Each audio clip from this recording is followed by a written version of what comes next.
L'article 14, l'Assemblée reprend le débat, ajourné le 5 octobre 2016, sur l'adoption du principe du projet de loi numéro 106, loi concernant la mise en œuvre de la politique énergétique 2030 et modifiant diverses dispositions législatives. Y a-t-il des interventions?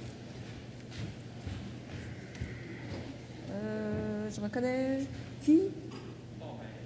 Bon, d'accord. Alors, Monsieur le député de Terrebonne, la parole est à vous. Merci beaucoup, Madame la Présidente. Il me fait plaisir d'intervenir sur ce projet de loi sensé. Je voulais laisser la chance à tous de pouvoir s'exprimer en cette Chambre, mais après quelques secondes, j'ai compris que c'était au Parti québécois de se lancer à l'attaque pour exprimer son opinion par rapport à ce projet de loi qui concerne la mise en œuvre de notre politique énergétique 2030 qui arrive à grands pas et qui est composé de deux grandes sections, deux grands chapitres. Un qui touche à la transition énergétique et la création d'une nouvelle table, en ce sens le TEC, et un autre volet du projet de loi qui touche particulièrement les hydrocarbures, donc la loi au niveau des hydrocarbures. Vous savez, Madame la Présidente, que l'opposition officielle, tout comme d'autres parlementaires en cette Chambre, demande à ce que le projet de loi soit scindé, qu'on puisse essayer de discuter de ces éléments en faisant la grande distinction entre la transition énergétique qui emmène le Québec à faire une progression vers les énergies vertes et qui emmène le Québec à opter des nouvelles habitudes en ce qui a trait à sa consommation d'énergie, et de l'autre côté, le projet de loi sur les hydrocarbures qui, évidemment, est beaucoup plus spécifique, donc à tout ce qui touche cette ressource. Et les deux sont un peu en contradiction, Madame la Présidente, dans le sens où, si le Québec souhaite vraiment se diriger vers des nouvelles énergies renouvelables, si on souhaite aller vers un côté un petit peu plus vert pour l'avenir, vous avez entendu le premier ministre du Québec, son ministre de l'Environnement, nous vanter les grandes discussions qu'ils ont eues par rapport au sommet sur la COP21, auquel j'ai eu la chance de participer, et à quel point les énergies fossiles sont les ressources du dernier siècle, c'est des énergies du passé et qu'il faut se tourner vers l'avenir. Je pense qu'il est donc de mise de séparer et de distinguer ces deux éléments importants qui doivent être discutés au Québec, mais dans le cadre du projet de loi actuel. Je pense qu'en ce qui a trait notamment au niveau de la vision de l'environnement, Madame la Présidente, du côté de la transition énergétique, le Parti québécois est très ouvert à discuter des améliorations qui peuvent être apportées au projet de loi. On pense que le Québec doit accélérer la cadence dans cette transition vers des énergies renouvelables et on pense effectivement que le TEC peut jouer un rôle important.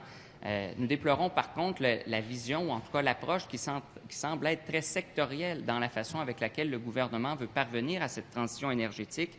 On sent qu'il y a beaucoup de silos à l'intérieur des procédés qui tournent autour du fonds vert, autour des programmes qui emmènent justement le Québec à prendre une impulsion vers cette transition énergétique. Le TEC va jouer un rôle important, mais il est important aussi d'avoir une synergie avec l'ensemble des autres partenaires ministériels et particulièrement le ministère de l'Environnement. Alors moi, j'utilise mon chapeau de porte-parole en ce dossier pour vous dire à quel point il va falloir développer des passerelles ou du moins une meilleure cohérence entre les différentes instances pour permettre des résultats les plus optimisés possibles en ce qui a trait à la transition énergétique.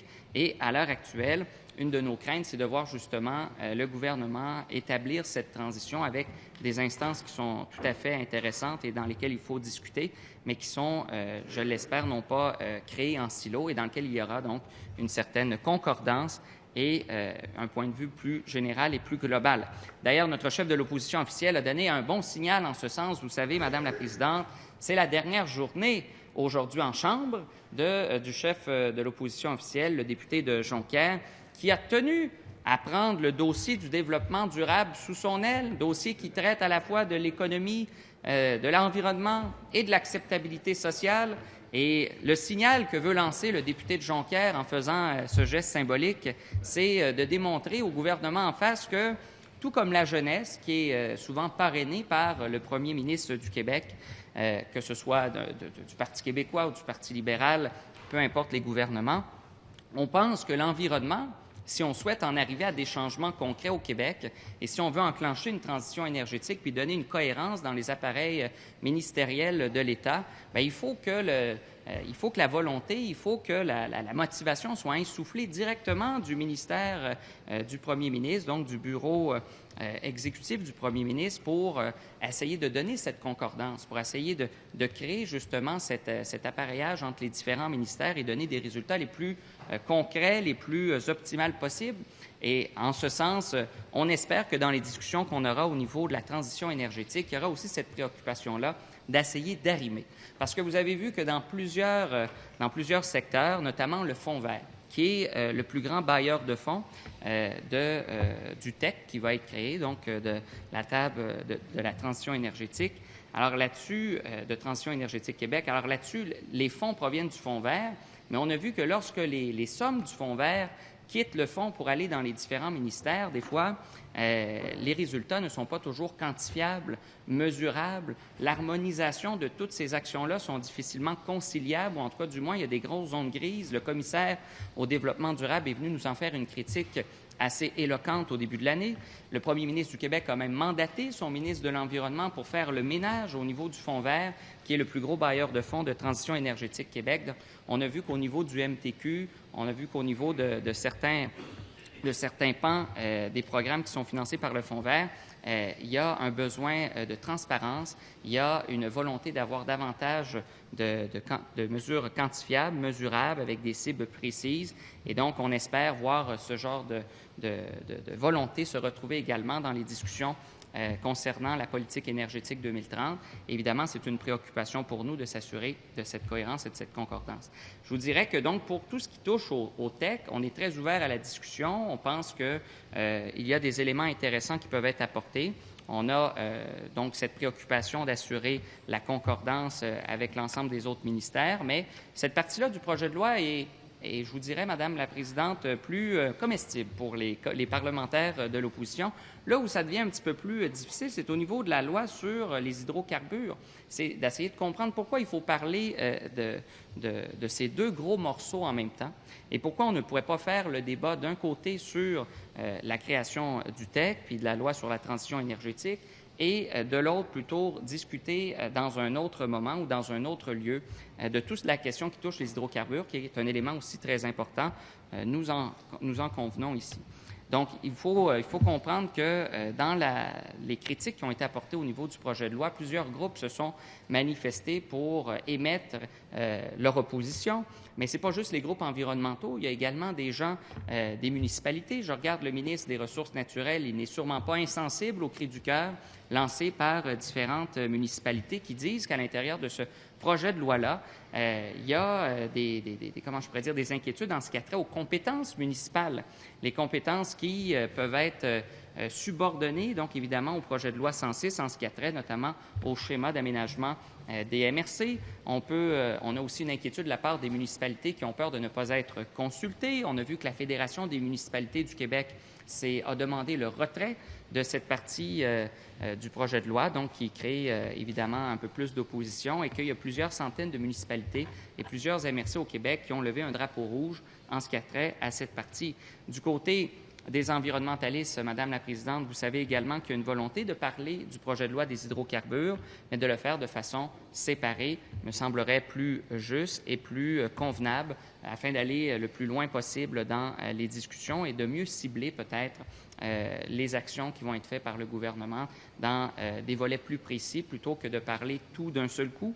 Alors, moi, je pense, Madame la Présidente, que le gouvernement, depuis plusieurs jours et voire semaines maintenant, le député de Sanguinet a eu l'occasion de discuter avec le ministre des Ressources naturelles. Je sais qu'ils ont une bonne complicité, qu'ils échangent fréquemment, qu'ils ont beaucoup de plaisir à travailler ensemble. Je suis convaincu que le ministre entend ce que le député de Sanguinet lui dit, parce que ce que dit le député de Sanguinet, avec toute sa verve et toute sa fougue qu'on lui reconnaît en cette Assemblée, et vous êtes bien placée, Madame la Présidente, sur votre fauteuil pour en être témoin. Je pense que vous avez la place VIP pour vivre ce genre d'échange avec le député de Sanguinet. Mais vous savez qu'il y a un fond qui est tout à fait véridique dans ce qui nous invoque. Et je pense que si la volonté du gouvernement est de travailler au mieux pour ce qui a trait à la transition énergétique et pour la loi sur les hydrocarbures, le ministre des Ressources naturelles va finir par tendre la main à l'opposition officielle pour collaborer, à essayer de trouver les meilleures voies de passage. en tout cas, moi, je suis très optimiste sur la chose. J'espère évidemment que ce message sera entendu. Et de notre côté, au Parti québécois, on va continuer à être vigilants et à défendre, Madame la Présidente, l'ensemble des acteurs de la société civile qui, je vous le rappelle, sont nombreux à demander une scission dans le cadre du projet de loi 106. J'ai parlé des villes, j'ai parlé des groupes environnementaux, mais je pourrais vous parler des regroupements agricoles, je pourrais vous parler des regroupements syndicaux, juridiques, scientifiques. Il y en a tout plein qui sont venus s'adresser en commission et par la voie des médias pour s'objecter sur la façon avec laquelle ce projet de loi est déposé. Alors, si j'ai une dernière recommandation à faire, Madame la Présidente, avant de m'asseoir, c'est de dire au ministre des Ressources naturelles, prenez le temps d'écouter le député de Sanguinet. C'est une personne pleine de compassion. C'est une personne douce qui n'attend que votre signal pour améliorer ce projet de loi. Merci. Alors, merci beaucoup, Monsieur le député de Terrebonne. Et maintenant, je vais céder la parole à Monsieur le ministre de l'Énergie et des Ressources naturelles. Merci, Madame la Présidente. Vous savez, j'aime bien le député de Sanguinet, bien sûr, qui est quelqu'un qui, certainement, est quelqu'un de très réaliste. Et je vais faire appel à son réalisme, certainement, au cours de cette commission parlementaire, Madame la Présidente. En réplique, essentiellement, d'abord, premièrement, je voudrais rectifier un certain nombre de choses. Premièrement, écoutez, on a fait plus de 80 amendements suite, justement, à la commission parlementaire. On a écouté les municipalités sur ces questions-là. On a écouté l'Union des municipalités du Québec, la Fédération québécoise des municipalités. C'est un peu compliqué parce que ce qu'ils nous ont dit en commission parlementaire et ce qu'ils nous ont dit la semaine dernière, commission parlementaire, ils ne nous ont jamais parlé d'un moratoire de 5 ans et là, ils reviennent avec ça. Vous savez que nous sommes relativement et beaucoup allergiques à toute forme de moratoire. Je pense qu'à un moment donné, comme gouvernement, on a une responsabilité. La responsabilité, c'est d'essayer de prendre action. Et donc, je rappelle en terminant que ça fait des années. J'ai quelqu'un qui travaille au ministère, ça fait plus de 10 ans qui travaille sur une loi qui touche les hydrocarbures.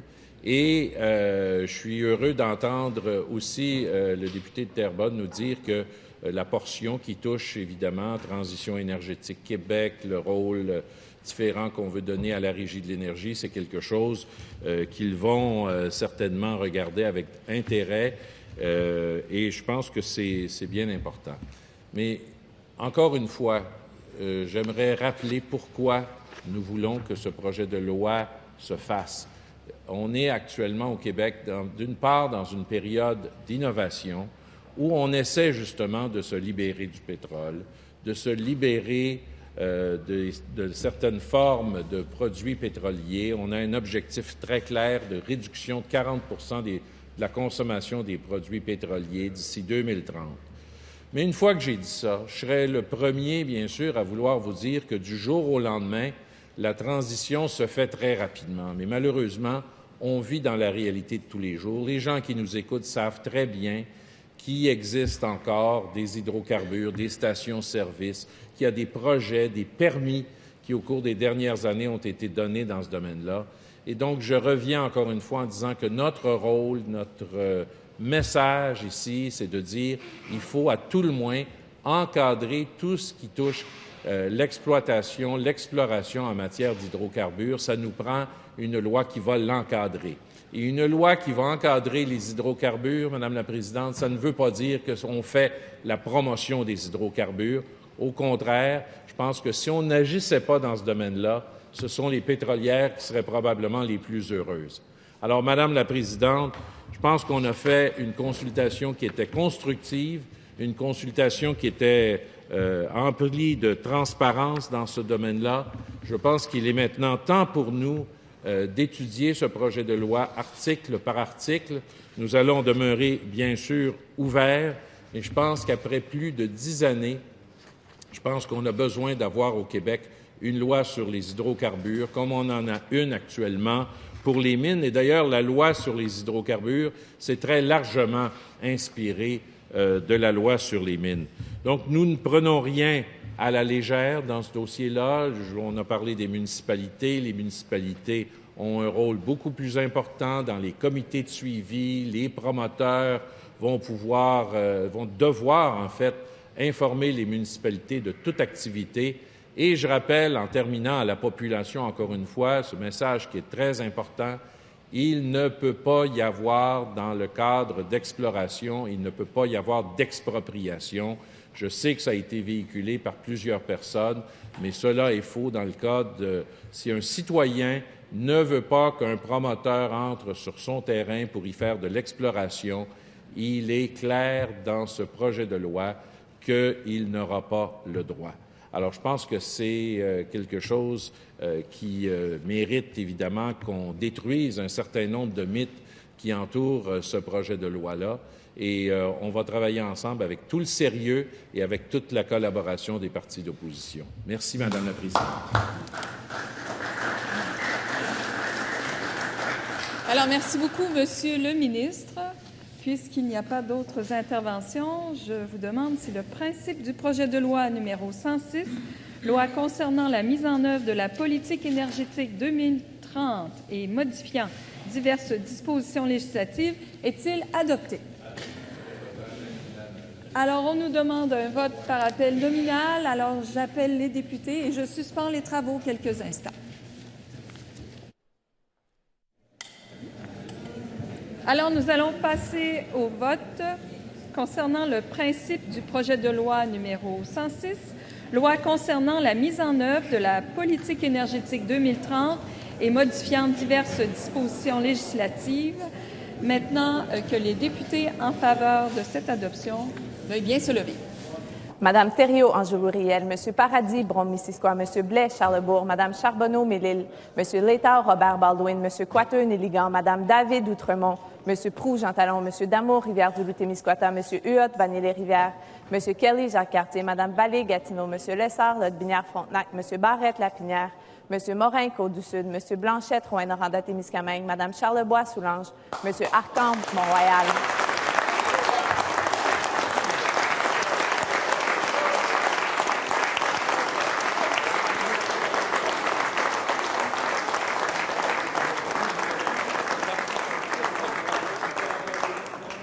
Madame Vien, Bellechasse, Monsieur Billette, Huntingdon, Monsieur Fortin, Sherbrooke, Madame Saint-Pierre, Acadie, Monsieur Reed, Orford, Madame Nichols, Vaudreuil, Monsieur Bernier, Montmorency, Madame DeSantis, Bourassa-Sauvé, Madame Ville, Notre-Dame-de-Grâce, Madame Ménard, Laporte, Monsieur Sclavounos, Laurier-Dorion, Madame Boulay, La Violette, Madame Roti-Roti, Jeanne-Mance-Vigée, Monsieur Carrière, Chapelot, Monsieur Poetti, Marguerite Bourgeois, Monsieur Girard, Trois-Rivières, Monsieur Iraca, Papineau, Monsieur Bolduc, Mégantic, M. Tanguay, Lafontaine, M. Matt, Portneuf, M. Chevary, Île-de-la-Madeleine, M. Drolet, Jean Lesage, M. Roussel, Vimont, Mme Vallière, Richemont, M. Auger, Champlain, M. Birnbaum, Darcy-McGee, M. Boucher, Ungava, M. Bourgeois, Abitibi-Est, M. Fortin, Pontiac, M. Giguère, Saint-Maurice, M. Abel, Sainte-Rose, M. Hardy, Saint-François, M. Merlini, La Prairie, Mme Montpetit, Crémazie, M. H-Plante, Masquinongé, M. Polo, La Val-des-Rapides, Mme Simard, Charlevoix-Côte-de-Beaupré, M. Saint-Denis, Argenteuil, Mme Tremblay, Chauveau, M. Busque, Beau-Sud, Mme Sauvé, Fabre. Maintenant que les députés contre cette adoption veuillent bien se lever. Ah, excusez-moi, je suis allée trop rapidement. Alors, allez-y. M. Bonardel, Granby, M. Kerr, La Pelletrie, M. Charette, De Montagne, M. Martel, Nicolet-Bécancourt, Mme Roy, Montarville, Mme Sanson, Iberville, M. Robert, Chambly, M. Laframboise, Blainville, M. Schneeberger, Drummond-Boisfranc, Mme Damour, Mirabel, Mme Lavallée, Repentigny, Mme Soucy, Saint-Hyacinthe, M. Spénard, Beauce-Nord, M. Paradis, Lévis, M. Picard, Chute de la Chaudière. Maintenant que les députés contre cette adoption veulent bien se lever. M. Gaudreau, Jonquière, M. Marceau, Rousseau, M. Pagé, Labelle, M. Terrien, Sanguinet, M. Bérubé, Matane-Matapédia, Mme Léger, Pointe-aux-Trembles, Mme Lamarre, Taillon, M. Lelièvre, Gaspé, M. Lebel, Rimouski, Mme Maltais, Tachereau, M. Leclerc, Beauharnois, Mme Richard, Duplessis, M. Bergeron, Verchères, M. Cloutier, Lac-Saint-Jean, M. Lisée, Rosemont, M. Traversy, Terrebonne, M. Cousineau, Bertrand, Mme Jean, Chicoutimi, M. Ouellette, René Lévesque, M. Villeneuve, Berthier, Mme Ouellette, Vachon, M. Turcotte, Saint-Jean, M. Coteau, Bourchet, M. Rochon, Richelieu, Mme David, Gouin, Mme Massé, Sainte-Marie-Saint-Jacques. Alors, y a-t-il des abstentions? Alors, Monsieur le secrétaire général, pour le résultat du vote.